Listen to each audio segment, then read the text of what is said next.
Mara LePere-Schloop is production designer for Anne Rice's Interview with the Vampire, Matt Noble from Gold Derby.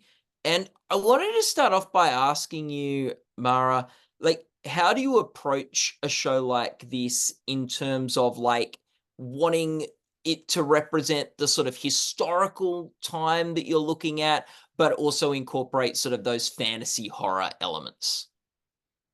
I think from my initial meeting from the first season with the team, we all decided that we would approach the show as a period piece and not as fantasy. And that it's like we're trying to get an accurate depiction of time periods and place, with a little romanticism added to it. And then it just so happens to be inhabited by vampires. So this isn't a fictional universe. This is very much a piece of time. Yeah, I like that.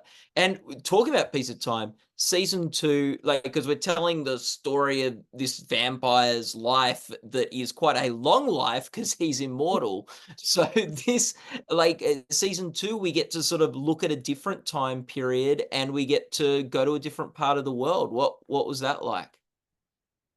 Yeah, in season one, the story was all, the story of the vampires and the Vampire Chronicles is very much all about perspective and whose perspective the story is being told from. And so in season one, it's Louis's perspective, and it's 1910 to late 1930s, early 40s in New Orleans.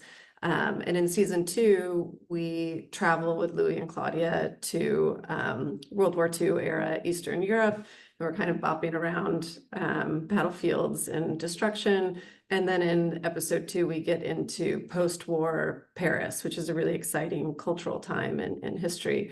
But in addition to that, there's a bulk of story that's happening then continuously in like early 40s Paris. But then we also have other characters' perspectives and a pop into 1973 in San Francisco and 1790s in Paris, and then our continual interview that's happening in a contemporary storyline in Dubai. So there's a lot of dancing between different periods and perspectives, and it's a really exciting challenge. And with the constraints of budget and realities of television, it sometimes can be a very daunting challenge as well. You have to get creative about how to show these things but not break the bank. Yeah. Yeah, can you think of a time when you were sort of what's an example of that sort of creativity that you've had to use? I think that for the fans, we really want to create as many Easter eggs for them as possible. And so in the books, the original interview took place in San Francisco at a specific kind of intersection and house. And we knew what that was. But we also knew we weren't going to have a unit go to San Francisco. And so what we ended up doing, and also episode 5, which was the original interview retold in our world, was supposed to be a bottle episode. It's supposed to be the episode where we save money. So originally there was this idea that we would never go outside, that the whole thing was in this apartment, that it was all an interior build, and it just felt really claustrophobic. And so then we kind of added this element of surveillance photos, and it was kind of a Photoshop. And eventually what we did is we went to San Francisco. We had some photographers go to San Francisco and basically shoot backing plates. And we built kind of a postage stamp set on our stage where they could walk into a door, but the rest of it was these backings, these really very cheap backings that we replaced as plates in camera. And so we got this moment of them walking in and out of the house and doing that, but it was a very, very kind of DIY version of that with a lot of limited resources. But what's really great about it is it literally is the house from the books. And so, it was this very kind of simple solution, but it's also honoring this desire, I think, for as much connectivity to the books as possible. I like that. And like you talked about jumping around like different time periods and places and things.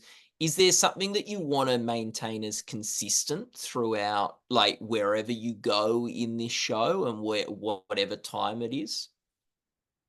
I think the consistency is about kind of honoring the characters and where they are in their emotional journey. So much of this for all of us is it's like sure it's a story about vampires, but it's also these questions about mortality and partnership and companionship and evolutions of relationships that are dysfunctional.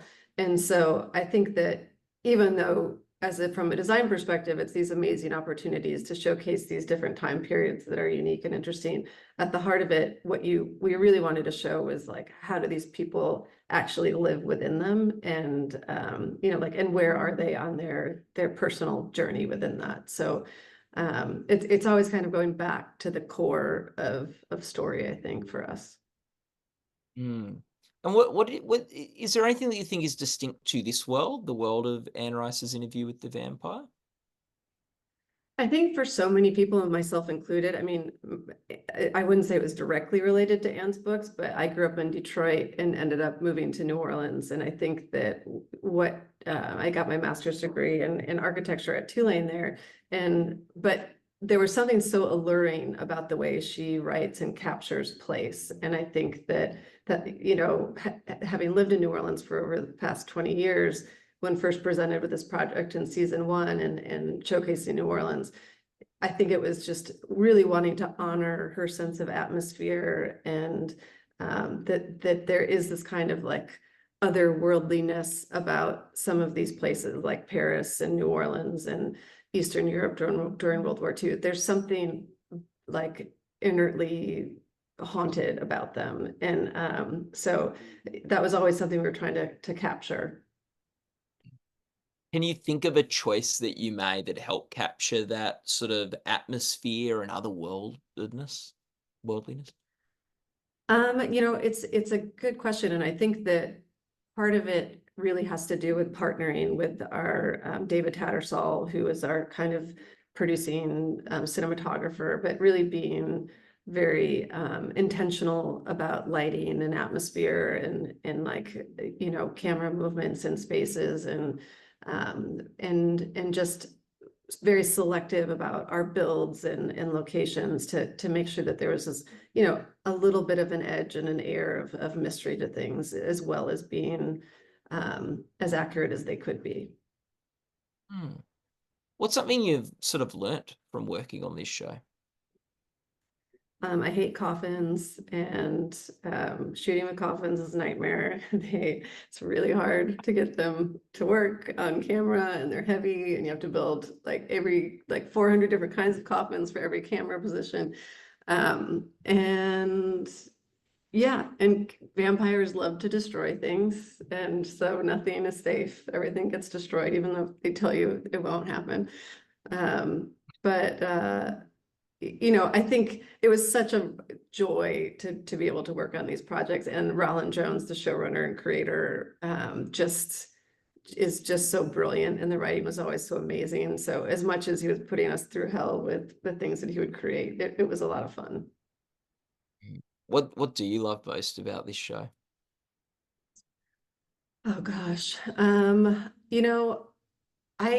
would, if I stumbled across this show as a viewer, I would just be so excited because I really think that it's one of those rare times where kind of everybody on board was so excited and passionate about working on it. And I think it really kind of oozes out of the show, from the writing to the performances and the caretaking of all the details. And I'm just so proud to have been a part of something where, it's rare that everybody involved loves what they're working on and is like constantly challenging each other to make it better and to do more interesting things. And so yeah, I think I'm just a fan of it in general.